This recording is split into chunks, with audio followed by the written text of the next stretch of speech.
Peyton, nice to see you again on this beautiful Sunday. This time with a quote from Rick Rubin, the producer producing a lot of beautiful stuff. He does not even play an instrument, I guess, I heard. But Hmm. he's one of the most renowned producers there are. And recently in his book, Creative, The Art of Being, or somehow, he wrote, "The answer will become apparent if you are open to that what happens and stay awake." Share your thoughts, please, my man. Hey man, it is great to be back. Yeah, Rick Rubin is something of he's a guy that talks about creativity a lot and the subject of creativity itself, as opposed to just its application in one narrow domain of creating this or creating that. And what he's pointing to here, I believe, is this concept that true creativity is not like normal structured thought, where you know what the end goal is supposed to look like. You have already, before you start, the answer in your head, and then you're going about steps in order to manifest the end goal, the end state, as it's predefined before you begin. And the logic, the mindset, the approach to work, the posture that we have toward what we're doing when we're going down these traditional, more logical, more linear ways of working, we're filtering by good and bad along the way. We're uploading our preferences and our knowledge into this with some degree of explicitness and some degree of structuredness. Creativity, in his view, and now more and more my view, is something that is the opposite. It's not structured and really so deeply opposite that rather than me being the person creating, rather than my mind trying to formulate logic or formulate basically building blocks of putting something together, I'm sort of bringing myself out of the creative process, bringing myself out of the equation, or at least one aspect of myself, one part of myself, in order that creativity can flow from a source that is within us all, that the creative source, the conscious source, and from awareness directly. And a lot of the greatest creatives talk about this process in different ways, and even creatives within domains that aren't traditionally considered creative. If you think about a lot of the mathematical and scientific breakthroughs, they tend to emerge out of intuition. And when people describe them, and once again, including scientists, but of course, including artists and musicians and et cetera, many people describe it with this common way of thinking about it, which is, I don't know where this came from. This kind of came from within me. And almost when I let myself slip away, when I let myself decrease and relax, and I wasn't trying so hard to have a firm grip on everything that flows out of my hand or out of my mouth, that's when the actual creativity can come. When I'm not already pre filtering by good and bad, acceptable, not acceptable, I can just let it flow from the source. That's when my truest and most powerful creativity can emerge. And that's what I think the greatest creative people that I've met in my life have almost an intuitive grip on, even if they're not intentionally saying, okay, I'm gonna stop doing this, I'm gonna release the structures within my mind of liking and not liking, and let the source flow. They might not talk about it like that or explicitly think about it like that, but what I've observed in the painters that I've known and the musicians that I've known, and I've had the blessing of spending a lot of time with a lot of people that are far more creative than I am in many of these traditional ways. They have this way of relaxing their mind and of entering into a flow state where they're not pre-filtering, they're not grabbing and not grabbing. They are letting this creativity, letting this process emerge from open awareness and from something that's prior to their personality and likes and dislikes. And they're not so concerned with everything that comes from my hand must already be perfect and stand up to judgment. Rather, they're allowing things to manifest as they will from a deeper source within them. And then that's something that I find very interesting.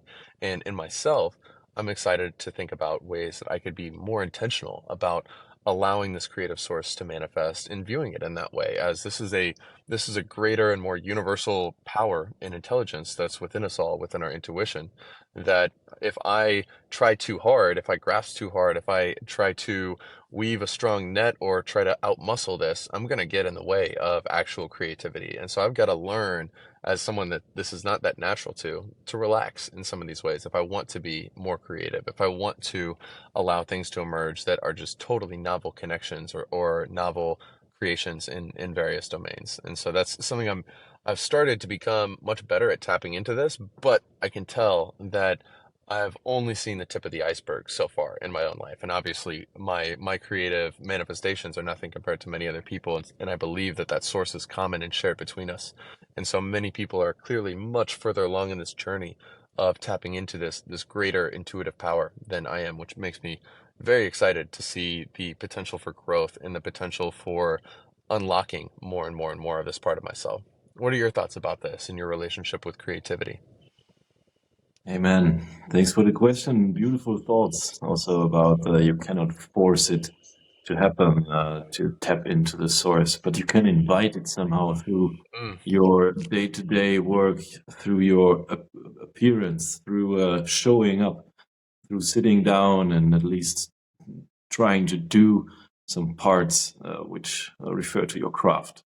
And this openness to what happens, you can just um, see as a way to answer the question you do not know you have.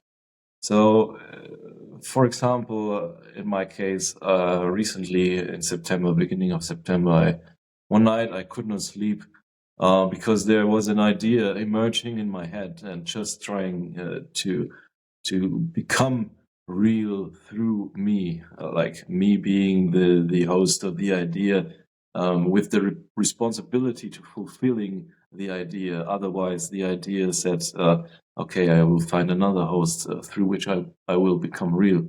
So I pulled myself together and day to day I sat down and wrote a little bit, and then at least now I self-published a questionnaire catalog of questions for elderly people to somehow capture their wisdom for their own family, and having the possibility to build a bridge over the generations, even through and sending a message through time. And now the idea still trying to become more real and more real. Now the revised edition will emerge somehow, and I'm looking forward to this. And with this openness to these ideas, you first have to tap into this openness. You have to take in the world as it is, and therefore, with curiosity, find what you within your senses feel that is beautiful. You then have the ability to see what is beautiful. You have the ability to make new connections with thoughts and concepts. You then find yourself learning more about. And you are open to ideas which challenge your current belief systems even. And this leads also to improvement, because in wrestling out what you think about truth, what you think about the world as it is, you will become more awake, you will become more aware, and therefore expand yourself to new frontiers. The curiosity leads to new ideas, leading to new emerging ideas which try to be realized through you. And you cannot force it. Just have to show up, stay open, stay awake, and be as you are. Feel the beauty as you perceive it. And with that, make new connections which lead to new things. Just try to see yourself as someone who creates. wonderful. I love how you talk about you cannot create it, you cannot force it, you cannot effort it, but you can invite it. And another sense of that as well is you can also honor it. If you have a sense of honoring the present moment, if you have a sense of honoring this source, if you have a sense of trusting in your intuition, then in my view, you can learn to foster this creativity and this creative act within yourself. And it is so important to understand that creativity, a lot of times in people's common perception of things as it relates to inventions or as it relates to great works of music or great works of poetry. A lot of people perceive it as, okay, flash of genius right in an instant, and boom, creativity happened and that thing just exploded right in front of us. And a lot of times there is an instant where something takes place and where something amazing and truly genius manifests in one specific form. But so important to understand that many creative breakthroughs can't, even if they were sort of an overnight breakthrough, it took 30 years to get to that overnight breakthrough. And this is something that we can't just sit down and demand that the source speak in all of its grandeur right this second, and we can't keep it on a leash and just force it to do tricks for us. We have to do the work and open ourselves to that as a matter of habit, as a matter of time, as a matter of giving our energy to this and fully respecting it and giving it the resources in terms of our time, our attention, our focus, our awareness, and our energy if we want this to manifest in a meaningful way in our life and if we want to get better and better and better at manifesting from this source. I find also very interesting something that I personally am not that far in my journey in terms of getting a grip on how to pull these strings in my own life, but something that I've seen in several people that are far more traditionally creative than me when it comes to visual art or music is they have a different frame of mind in which they're creative than one that is natural to me. Like I tend to be very languagey, I tend to be very thinky, I tend to be very logical, I tend to be very planny and past and future and in my mind, and in other words, these many manifestations of the ego. And even though a lot of these people didn't think about this in terms of ego and awareness and consciousness and the source and blah blah blah, they did intuitively understand this. And even they would have various phases of life where they're in a much more unstructured, unscheduled lifestyle, where they're in a much more going with the flow, being open to their direct experience and not being in a rigid planning sort of a mindset.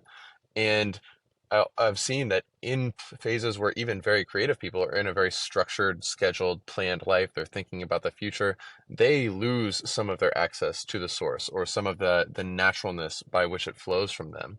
And then when they enter in another phase of life where they are very free flowing, they are very in the moment, and it's natural for them to honor their awareness and to treat the present moment and the source with their full attention and their best energy.